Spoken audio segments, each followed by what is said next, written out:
Hello my dear students, welcome to my channel Triyasha study centre. Friends, आज के तुम्हारे भिडियोटा दीते देरी हो गेल कारण এটা তোমাদের কাছে খুবই গুরুত্বপূর্ণ ভিডিও ছিল।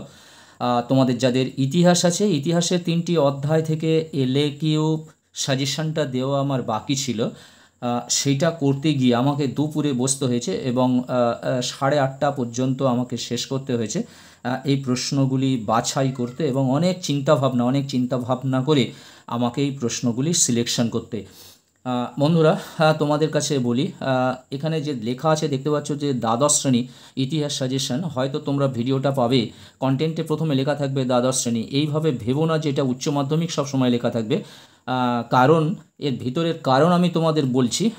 যেটা দ্বাদশ শ্রেণী থাকা আর এইচএস থাকা, এই দুটো থাকা কিন্তু একই, ঠিক আছে। তোমাদের এখন দ্বাদশ শ্রেণী যেটা আমি লিখছি, জানবে যে তোমাদের 2025-এর উচ্চ মাধ্যমিক পরীক্ষার সাজেশান, ফাইনাল সাজেশান। কারণ দ্বাদশ শ্রেণীটা লিখলে এইচএসের থেকে ট্যাগটা বেশি পাওয়া যায়, যেটি ভিউস বাড়ার সম্ভাবনা থাকে। সেই জন্য আমি দ্বাদশ শ্রেণী, হয়তো কোনো ভিডিওতে দেখবে এইচএস উচ্চ মাধ্যমিক লেখা আছে, আবার কোনো দ্বাদশ শ্রেণী লেখা আছে, আবার দেখবে থাম্বনেলের ওপরে দ্বাদশ শ্রেণীর পাশে লেখা থাকে এইচএস। অর্থাৎ একই ব্যাপার, যেটা এইচএস থাকুক আর দ্বাদশ শ্রেণী থাকুক, তোমাদের টার্গেট থাকবে 2025 সাজেশান।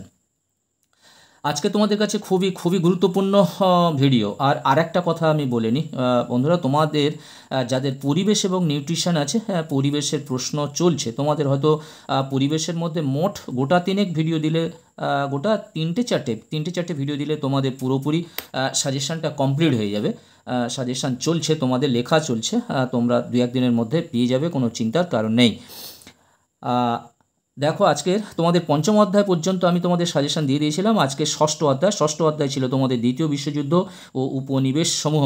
এর থেকে আমি 3টে প্রশ্ন কালেক্ট করেছি।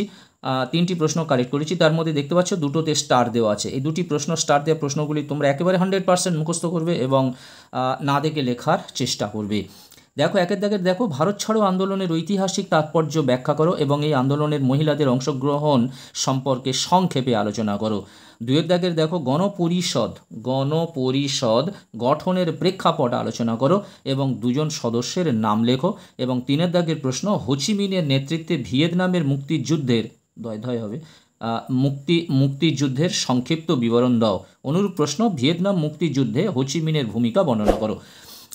যাই হোক, এখানে 2টি প্রশ্ন দেখতে পাচ্ছ স্টার দেওয়া রয়েছে। ভারত ছাড়ো আন্দোলনের ঐতিহাসিক তাৎপর্য, মহিলাদের অংশগ্রহণ, কিংবা ভারত ছাড়ো আন্দোলন সম্পর্কে একটি নিবন্ধ লেখো, এরকম পড়তে পারে। কিংবা 1942 সাল সম্পর্কে যে ঐতিহাসিক তাৎপর্য তার ব্যাখ্যা করো। 1942-এর ঐতিহাসিক তাৎপর্য ব্যাখ্যা করো। একই রকম প্রশ্নের উত্তর হবে। এবং গণপরিষদ গঠনের প্রেক্ষাপট আলোচনা করো। এই প্রশ্নটিও খুবই ইম্পর্টেন্ট হবে। বন্ধুরা, তোমরা যারা চ্যানেলটি সাবস্ক্রাইব করোনি, এখনও সাবস্ক্রাইব করোনি, অবশ্যই তোমরা চ্যানেলটি সাবস্ক্রাইব করে নাও এবং লিঙ্ক বন্ধুদের কাছে শেয়ার করো। তারপর দেখো, সাতের অধ্যায় ঠান্ডা লড়াইয়ের যুগ। এই যে চ্যাপ্টারটা না, মারাত্মক চ্যাপ্টার। এই চ্যাপ্টারে তোমাদের 7-8টা ইম্পর্টেন্ট প্রশ্ন আছে। কাকে রাখবো, কাকে বাদ দেবো, আমি কিছু বুঝতে পারছি না। আমি অলরেডি তোমাদের 1, 2, 3, 4, 5, 6, 7টা প্রশ্ন অলরেডি দিয়ে দিয়েছি। তার মধ্যে স্টার দেওয়া আছে, দেখো 5টা প্রশ্ন স্টার দেওয়া আছে।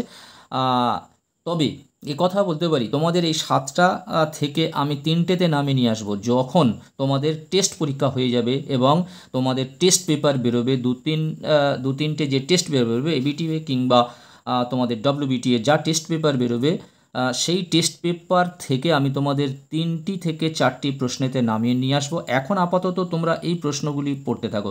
তোমরা বলবে যে স্যার সাজেশন দিয়েছে এতগুলো প্রশ্ন, কিন্তু দেখো এই চ্যাপ্টারটি বড় চ্যাপ্টার, ঠান্ডা লড়াইয়ের যুগ, এবং এতে তোমাদের এলএকিউ প্রচুর প্রশ্ন দেওয়া আছে।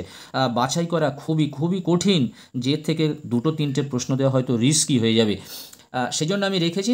দেখো, 7 অধ্যায়ের প্রশ্ন, জোট নিরপেক্ষ নীতি কী ছিল? জোট নিরপেক্ষ আন্দোলনের উদ্দেশ্য আলোচনা করো এবং জোট নিরপেক্ষ আন্দোলনের মূল্যায়ন করো। দেখো, এই দুটো প্রশ্ন নামে 4-5 আছে, কিন্তু মূলত একই প্রশ্ন, একটাই প্রশ্ন তোমরা ধরতে পারো। 6-এর দাগের যে প্রশ্নটি আছে, পূর্ব ইউরোপের সোভিয়েতীকরণের উদ্দেশ্য কী ছিল? অন্যান্য দেশে এর কী প্রভাব পড়েছিল? 7-এর দাগের প্রশ্ন, কিভাবে তেল কূটনীতি উপসাগরীয় সংকটের বহিঃপ্রকাশ ঘটেছিল সে সম্পর্কে আলোচনা করো। 8-এর দাগের প্রশ্নটি দেখো, 1950-এর দশকে আন্তর্জাতিক রাজনীতিতে কমিউনিস্ট চীনের প্রভাব নিরূপণ করো। ভালো প্রশ্ন। এবং 9-এর দাগের প্রশ্ন, ঠান্ডা লড়াই বলতে কি বোঝায়, এই লড়াইয়ের তাত্ত্বিক ভিত্তি ব্যাখ্যা করো, তাত্ত্বিক ভিত্তি ব্যাখ্যা করো। এবং 10 দাগের প্রশ্ন ট্রুম্যান নীতি কি, মার্শাল পরিকল্পনার উদ্দেশ্যগুলি লেখো।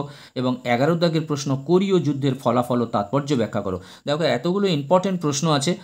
এই প্রশ্নগুলির মধ্যে আমি তোমাদের 1, 2, 3, 4, 5টা প্রশ্ন স্টার দিয়ে রেখেছি আপাতত।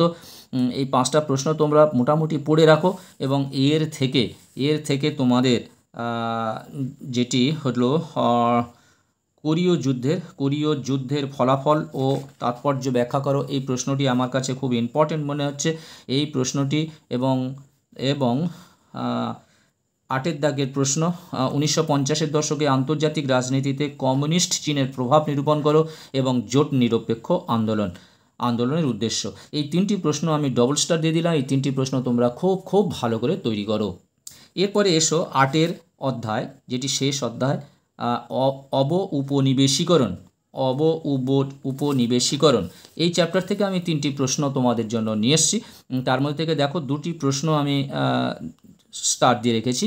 একে হলো উপনিবেশিকরণ বলতে কি বোঝায়, এর সামাজিক, রাজনৈতিক ও অর্থনৈতিক তাৎপর্য ব্যাখ্যা করো।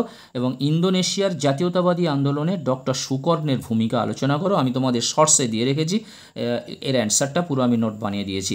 14 দাগের প্রশ্ন দেখো, স্বাধীন ভারতের পঞ্চবার্ষিকী পরিকল্পনার পটভূমি ব্যাখ্যা করো। প্রথম পঞ্চবার্ষিকী পরিকল্পনার মূল্যায়ন করো। এই ছিল তোমাদের আজকেকার 3টি অধ্যায় থেকে সাজেশান। আর এর থেকে আমি মাঝে মাঝে তোমাদের শর্টস চ্যানেলে আমি অ্যান্সারটা করিয়ে দেবো এবং 2-3টে অ্যান্সার হয়ে গেলে তারপর একটা লং ভিডিও তোমাদেরকে দিয়ে দেবো। কোনো চিন্তার কারণ নেই, আমি সম্পূর্ণ নোট বানিয়ে দেবো।